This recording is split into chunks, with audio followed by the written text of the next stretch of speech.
momento de cambiarlo. Eh, Gracias por la invitación y un abrazo a todas y todos.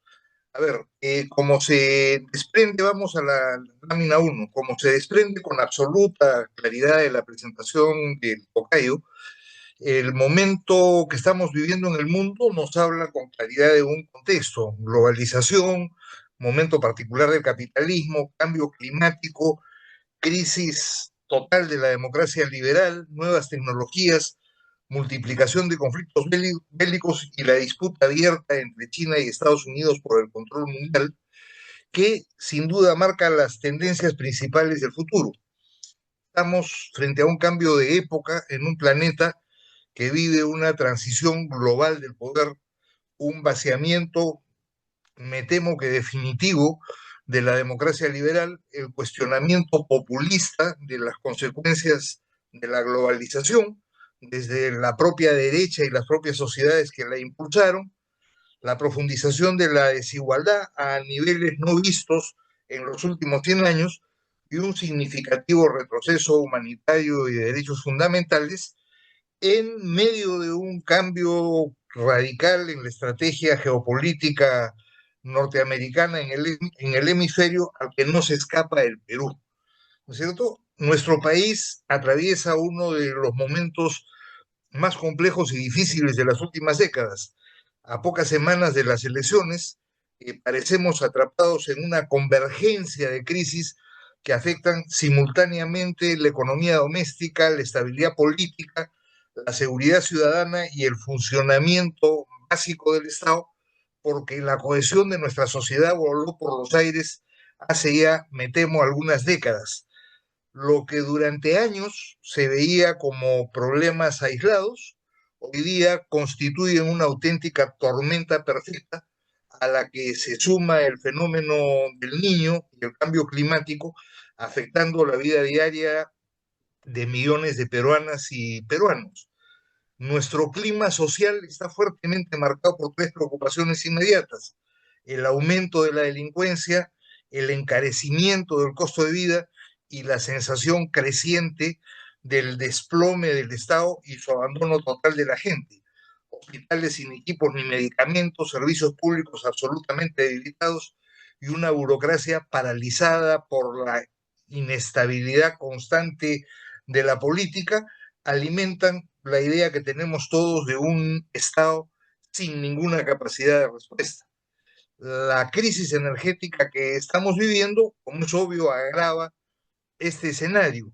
El daño en el ducto de gas de Camisea interrumpió el suministro que alimenta buena parte del sistema energético del país y viene generando racionamiento, largas colas, el encarecimiento del transporte, el gasto diario y el trastocamiento de la vida de la gente.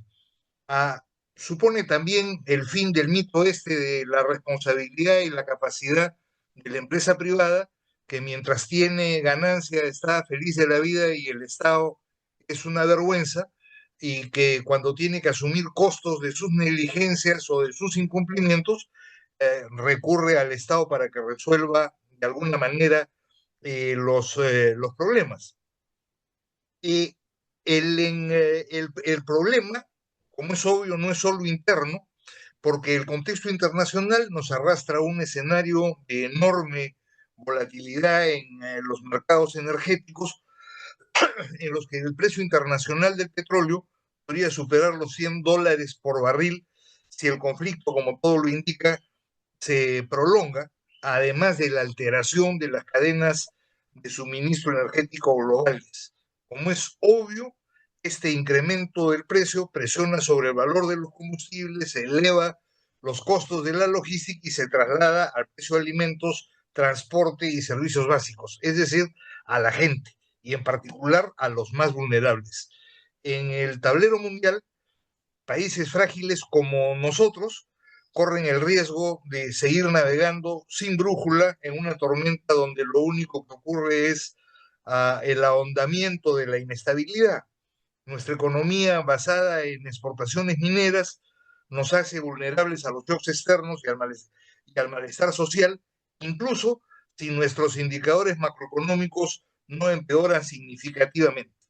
La crisis que estamos viviendo refleja tendencias globales y se intensifica por la debilidad de los partidos, la fragmentación y la corrupción en un escenario en el que la polarización toma formas propias y el peso y el poder de las economías criminales sigue creciendo.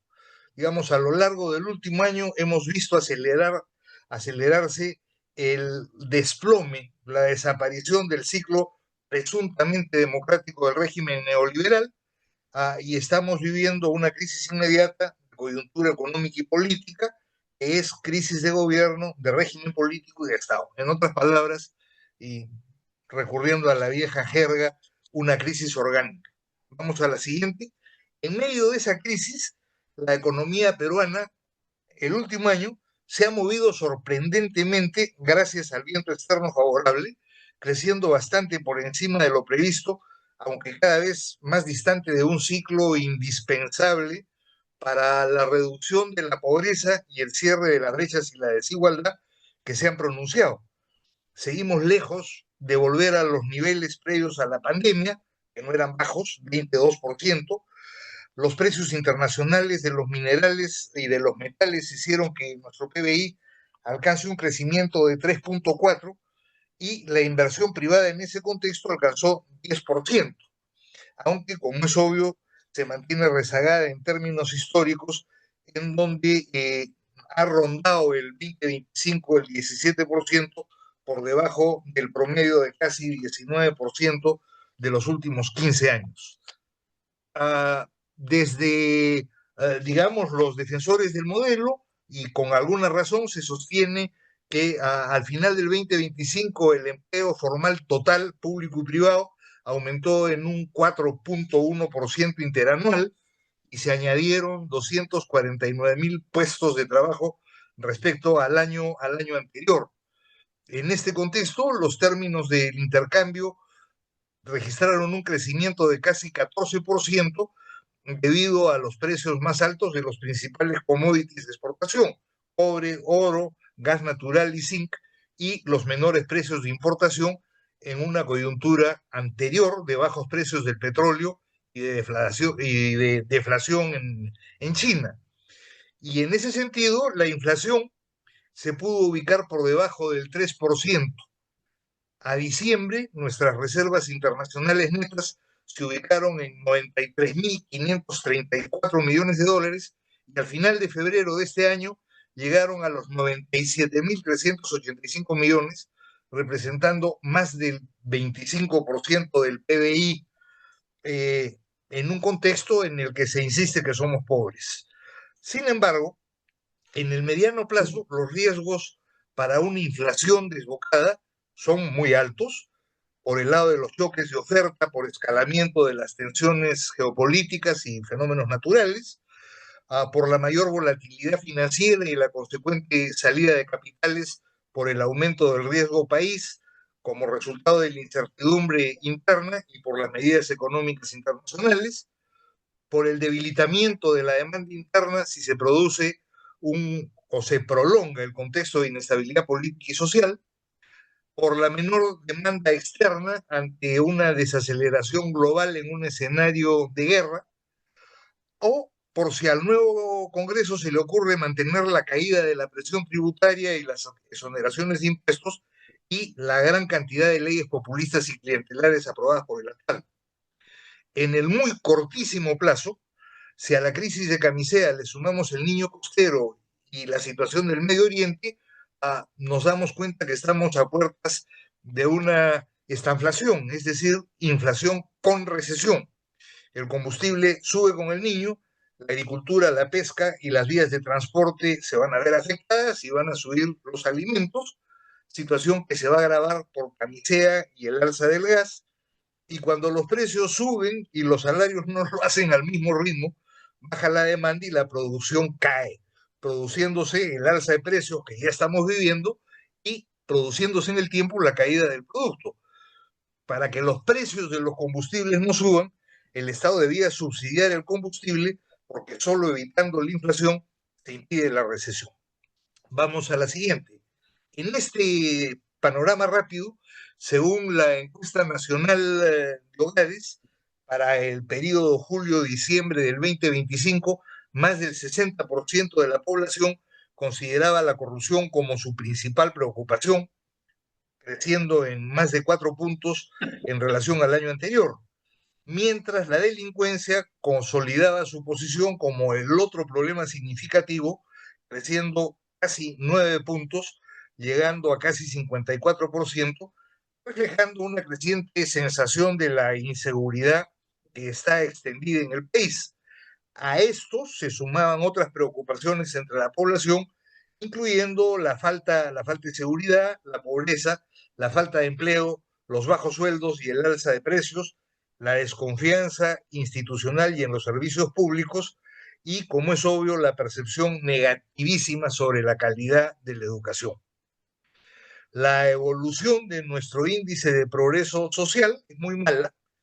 Entre el 2023 y el 2024 el país cayó 7 posiciones en el mundo. Es la última medición que se hizo y ocupa uno de los últimos lugares en América del Sur, siendo particularmente grave la situación de las necesidades sociales básicas, donde ocupamos el puesto 102.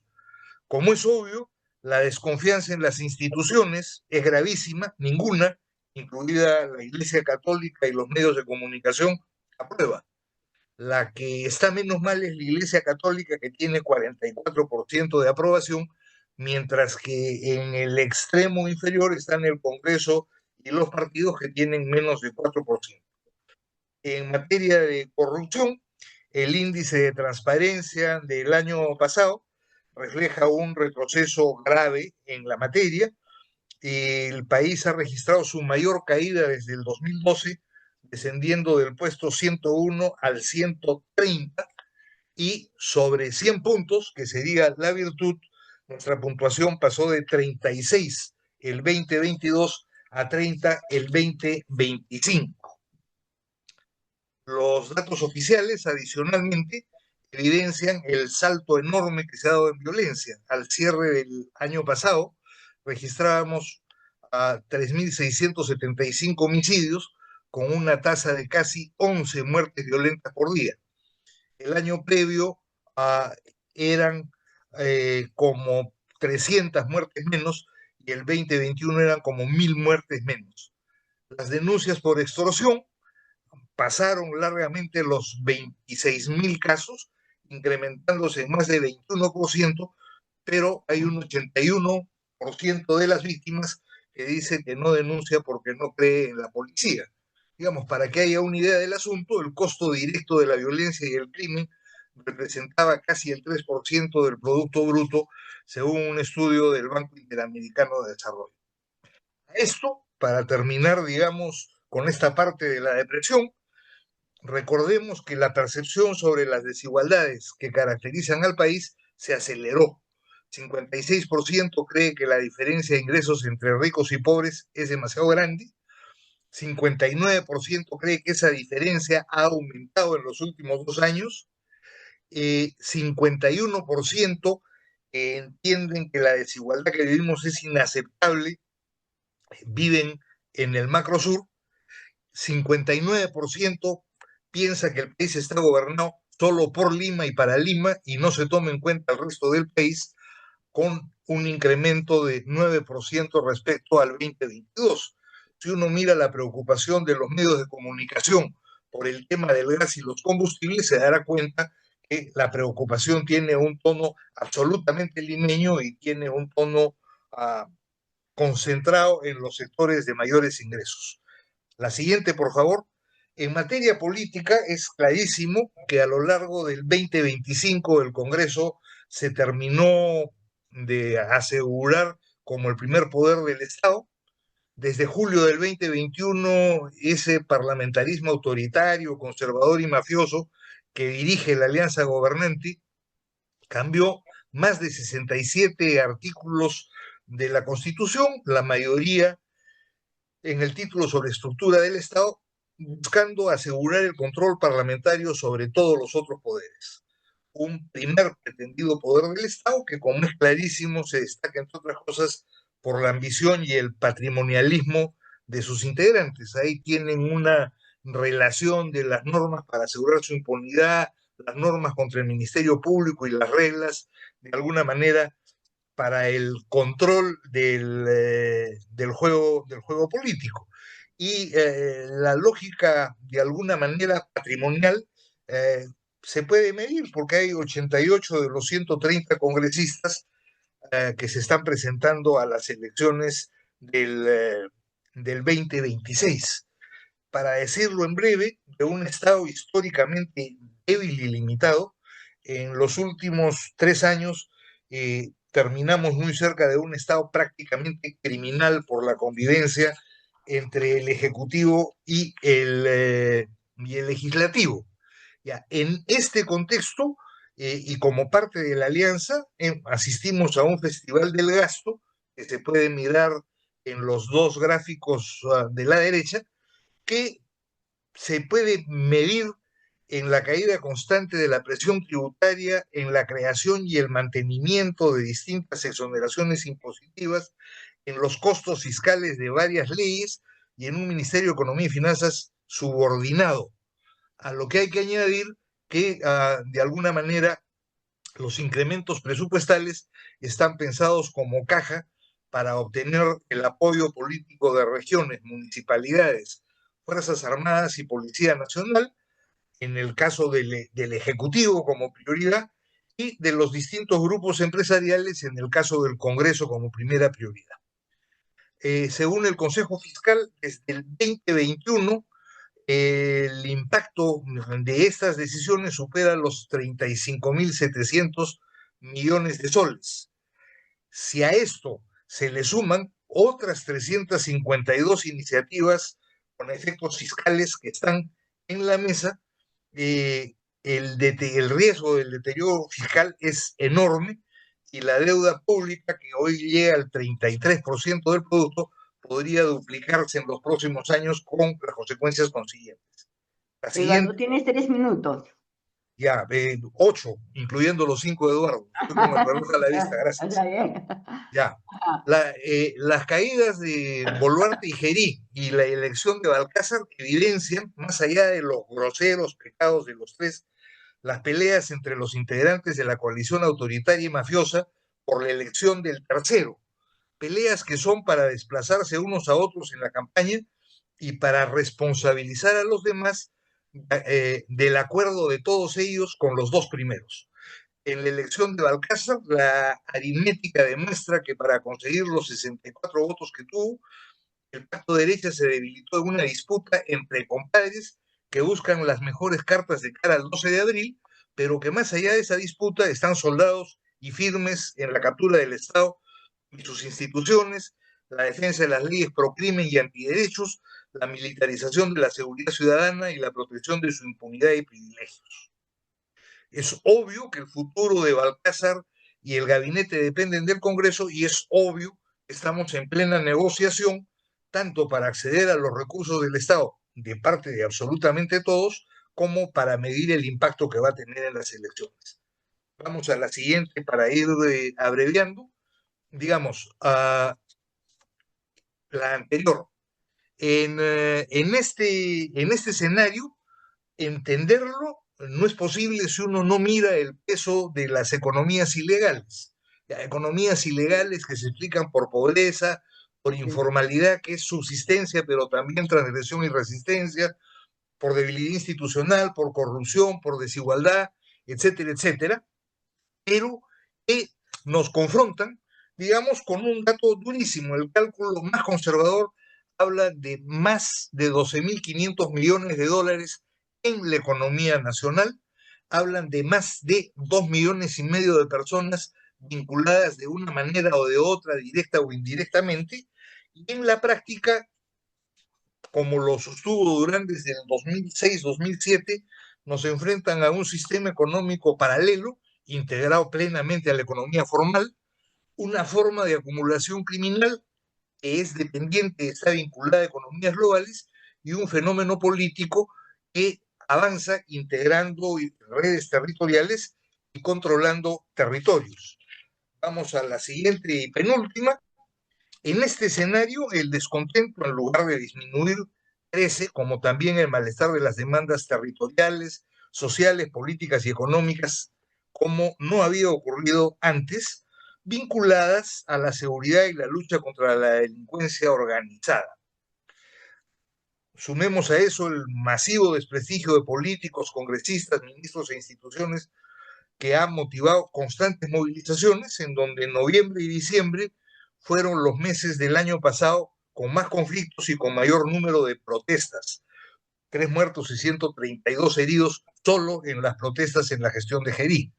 A lo largo de ese año no importa la importancia de las movilizaciones, se evidenció una vez más la fragmentación y las debilidades de la sociedad y volvimos al predominio de las demandas sociales y de las lógicas y particularidades territoriales.